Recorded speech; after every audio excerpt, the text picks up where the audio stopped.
Welcome to the Talking Child Podcast, the place where parents of late talkers can find hope and practical strategies. I'm Steph, a speech-language pathologist with over 30 years of experience helping children find their voice. Each week, we'll explore simple, encouraging ways you can support your child's communication at home, starting today. Let's get started. Hey friends, welcome back to the Talking Child Podcast. I'm Steph, a speech-language pathologist, and I'm so glad you're here. Last week, we talked about how play is the best classroom for language learning. Today we're moving into another everyday moment, one that happens several times a day, mealtime. If you've ever thought, I want to help my child talk more, but I don't have time to teach, this episode is for you. Because you don't need flashcards or sit-down lessons, you already have one of the best learning opportunities built right into your day. So whether you're at the table, in the high chair, or sharing goldfish crackers on the floor, let's turn those ordinary bites into powerful opportunities for connection and communication. Mealtime is powerful for three big reasons. It's repetitive. The same foods and routines happen every day. It's motivating. Kids want what's in front of them.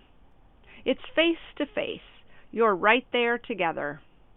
That combination, repetition, motivation, and connection, is gold for language growth. When your child is hungry and engaged, their brain is alert and ready to learn.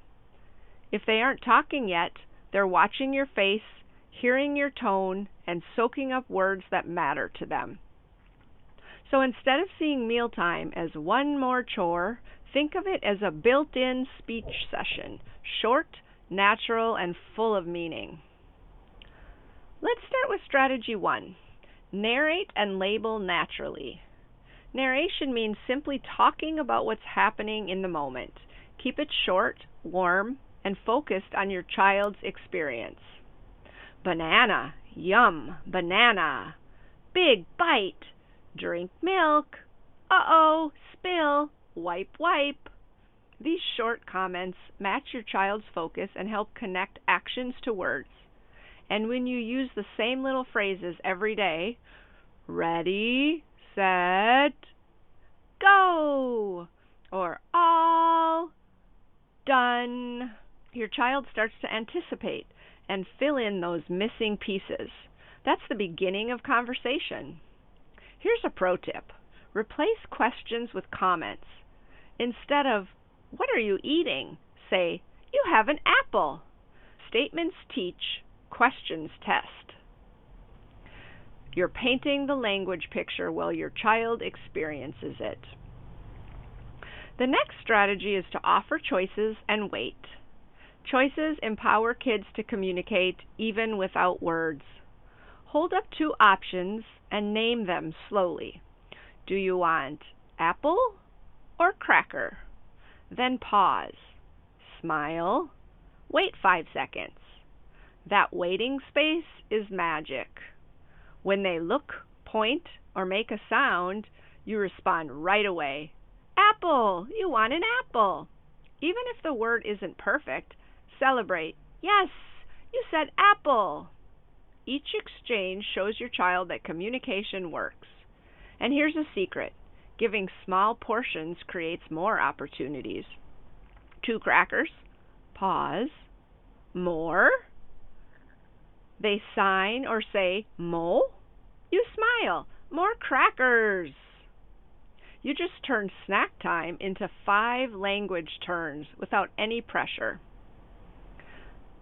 Strategy 3 is to expand and model. Once your child says or signs something, add one small piece. Your child says, milk. You say, want milk or cold milk. Your child says, more. You say, more please or more banana. This is the +1 strategy. Give them language that's just one notch higher. If they mispronounce, model it naturally. If your child says, Nana. You say, yes, banana, yummy banana.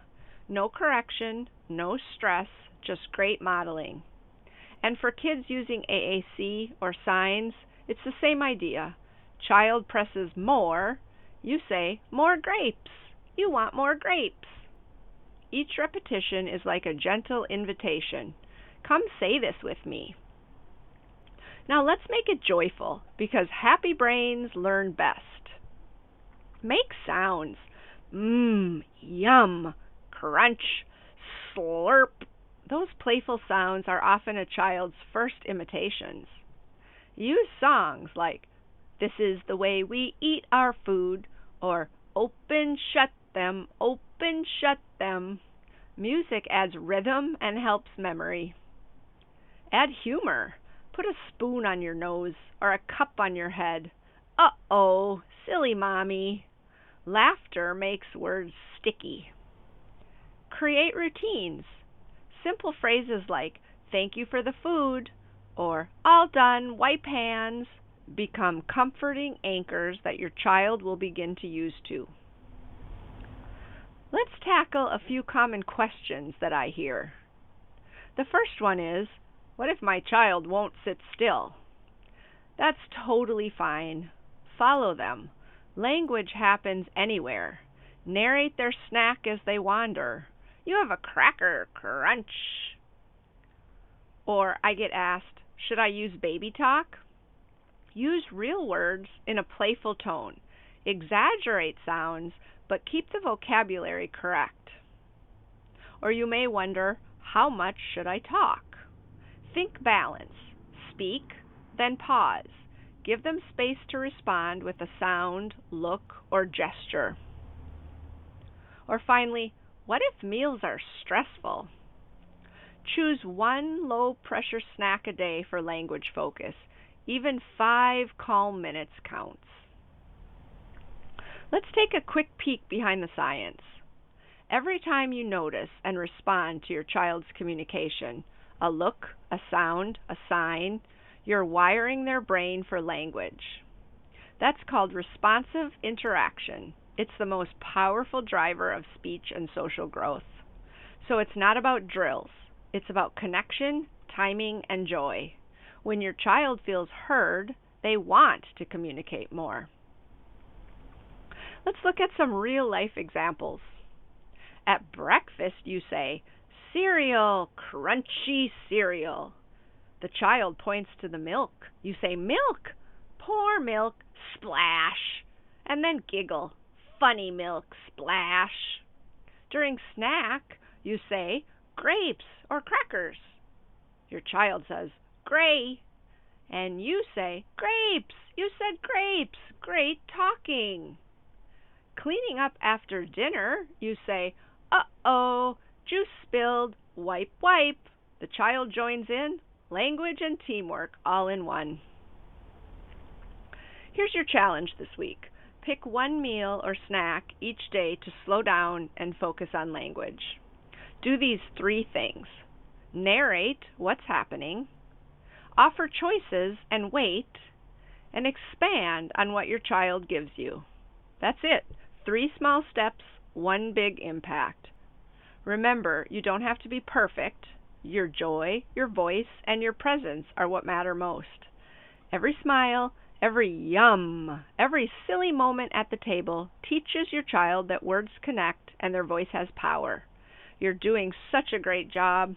If no one's told you this week, you are your child's best communication partner. And if you try one of these mealtime ideas, I'd love to hear about it. Share your story with me on Instagram or through my website. I read every message. Next week, we'll talk about how to make books come alive, even if your child won't sit still. It's one of my favorite topics, and I can't wait to share it with you. Until then, keep playing, keep talking, and keep celebrating every little word. I'll see you next time on the Talking Child Podcast. Thank you for listening to the Talking Child Podcast. If you found today's episode helpful, I'd love for you to share it with a friend. You can also grab a copy of my book, Helping Your Child Find Their Voice, available on Amazon. and find parent coaching or speech therapy services at synergyspeechandlanguage.com. Be sure to follow the podcast so you don't miss future episodes. I'll see you next time.